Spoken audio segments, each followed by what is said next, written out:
हम कार्तिक मास की तुमको भक्तों कथा सुनाते हैं, पावन कथा सुनाते हैं। सबसे पावन मास ये कार्तिक को बतलाते हैं, हम कथा सुनाते हैं। हम कार्तिक मास की तुमको भक्तों कथा सुनाते हैं, पावन कथा सुनाते हैं। सबसे पावन मास ये कार्तिक को बतलाते हैं, हम कथा सुनाते हैं। ये कार्तिक मास का स्नान है 100 यज्ञों के समान। ये कार्तिक मास का स्नान है 100 यज्ञों के समान।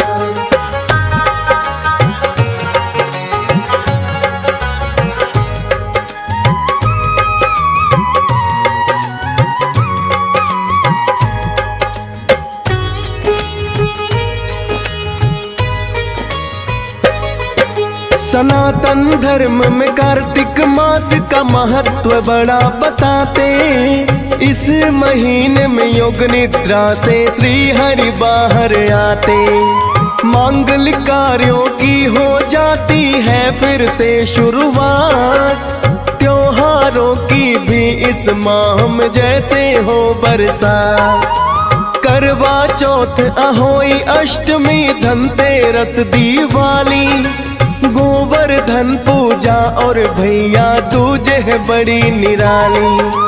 पवित्र नदियों में करते जो कार्तिक में स्नान, खुश हो जाते उन भक्तों पर श्री विष्णु भगवान।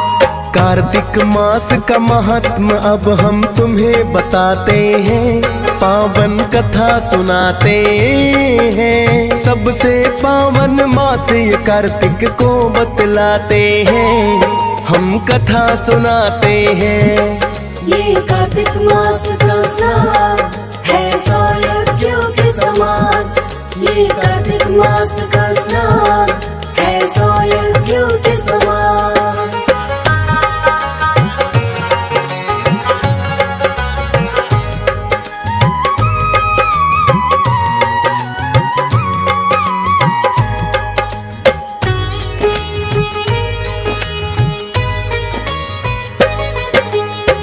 ब्राह्मण दंपति किसी नगर में रहते थे। धर्म कर्म और पूजा अर्चना सब वो करते थे। ऋषि और मुनियों का भी वो करते थे सम्मान। किंतु ब्राह्मण दंपति को ना थी कोई संतान। धर्म कार्यों में ही उन्होंने अपना समय बिताया।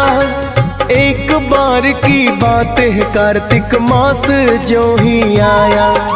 गंगा स्नान का दोनों ने अपने मन में ठाना, पर इसके लिए पड़ता था पैदल उनको जाना। 7 कोस पैदल चलकर वो निश दिन जाते हैं, पावन कथा सुनाते हैं। सबसे पावन मास ये कार्तिक को बतलाते हैं, हम कथा सुनाते हैं। ये कार्तिक मास का स्नान है 100 यज्ञों के समान।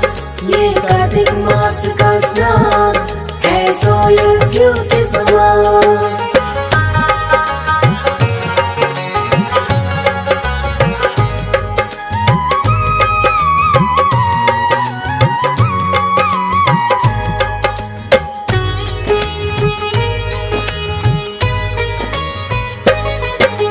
पैदल चलकर 7 कोस दोनों गंगा में नहाए। कर स्नान फिर पैदल ही वापस घर को आए। ब्राह्मण तो वापस आकर के करता था आराम, पर पत्नी को करना पड़ता घर का सारा काम।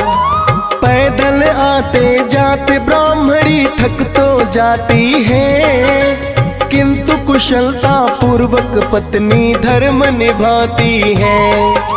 घर की साफ सफाई करती पकाती है खाना।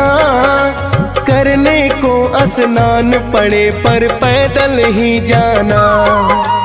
कार्तिक स्नान की रीत बड़ी श्रद्धा से निभाते हैं, पावन कथा सुनाते हैं। सबसे पावन मास ये कार्तिक को बतलाते हैं, हम कथा सुनाते हैं।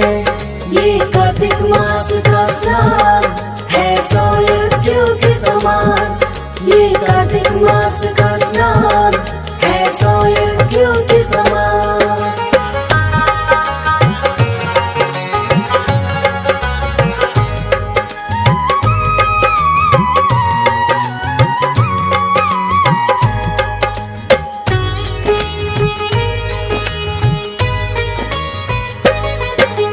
एक दिन गंगा स्नान करके जब दोनों है आए, जाके रसोई घर में रही थी ब्राह्मण खाना पकाए।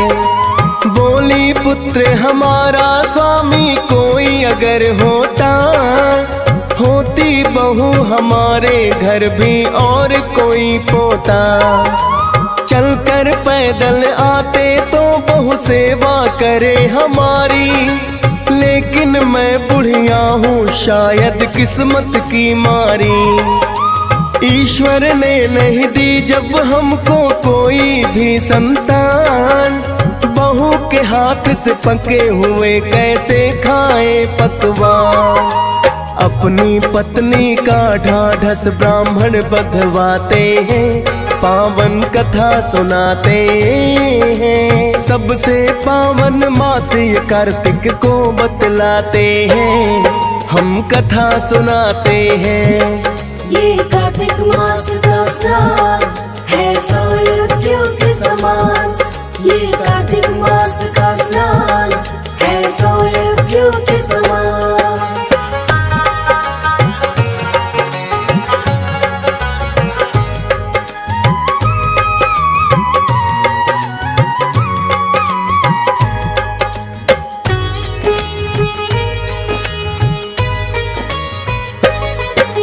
बोला ब्राह्मण पत्नी से मैं इतना कर सकता हूँ, तुम चाहो तो कल ही तुमको मैं बहुला कर दूं।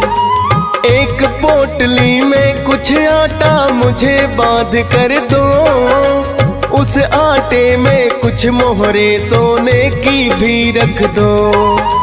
कैसे बहुलाएंगे ब्राह्मणी नहीं समझ पाई, आटे में कुछ मोहरे रख कर पर वो ले आई।